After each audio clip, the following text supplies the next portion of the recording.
Ceci est le caractère exprimant une affaire, un cas, une histoire, qui implique ici un homme et une vache, et on pourra facilement retenir ce caractère grâce à une histoire sordide. Michael Cull, Sianal International. Alors je ne sais pas pour vous, mais moi j'ai la mienne. On voit ça tout de suite.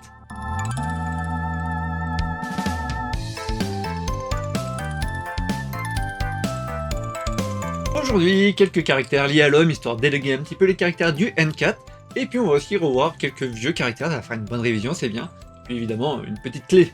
Alors cette clé signifie à la fois flèche et tirer, dans le sens tirer avec une arme, to shoot.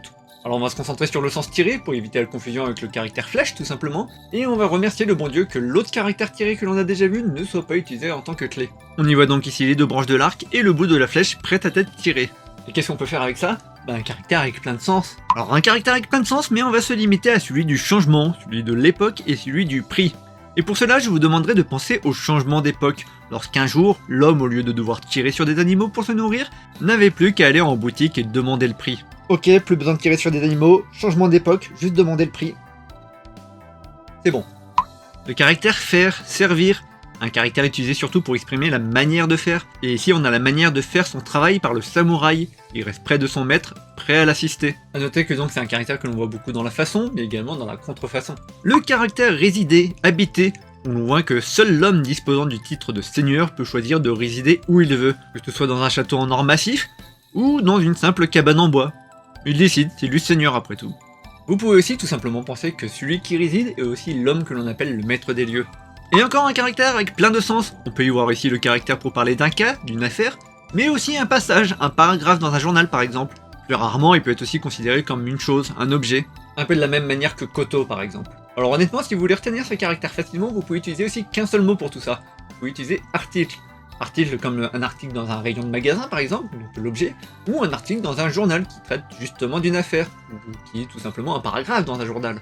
Mais clairement, je pouvais pas juste dire article et débrouillez-vous avec pour comprendre tout le reste. Donc pour essayer de retenir tout ça, on va donc essayer d'imaginer une histoire, un petit peu sordide entre un homme et une vache. Évidemment, c'est donc une affaire qui apparaît dans un passage de journal, dans un article que vous avez lu ce matin.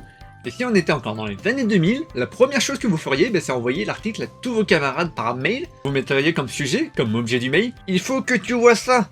Alors je prends de manière exprès cette utilisation d'objet de mail, tout simplement parce que c'est une utilisation concrète de ce caractère.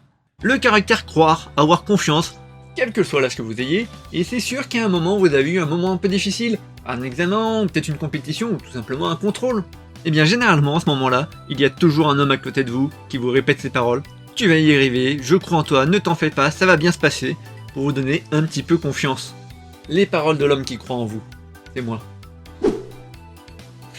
Le caractère suivant a une petite particularité, sa clé de droite que l'on ne reverra pas et qui est assez particulière, mais comme c'est un caractère courant que je sais pas forcément trop le voir, on va le voir maintenant.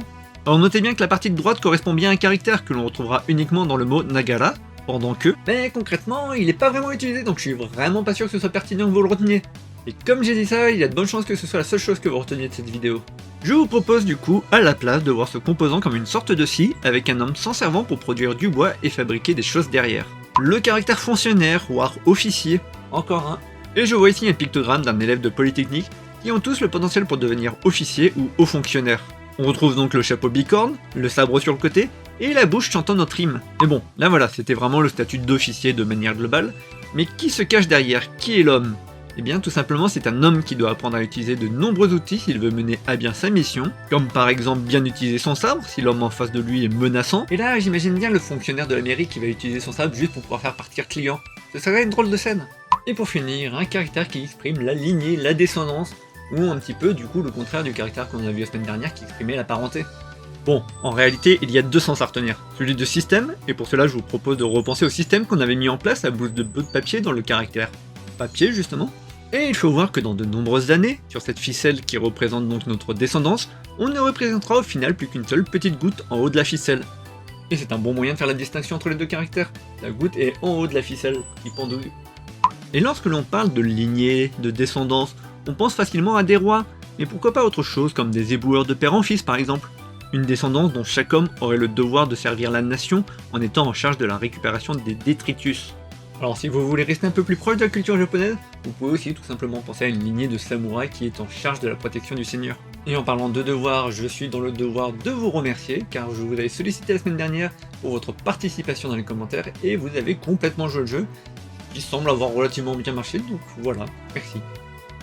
Et du coup maintenant, votre devoir, autre que reposter dans les commentaires, n'hésitez pas, c'est de réviser vos caractères, et sur ce, je vous souhaite bon courage et bon apprentissage.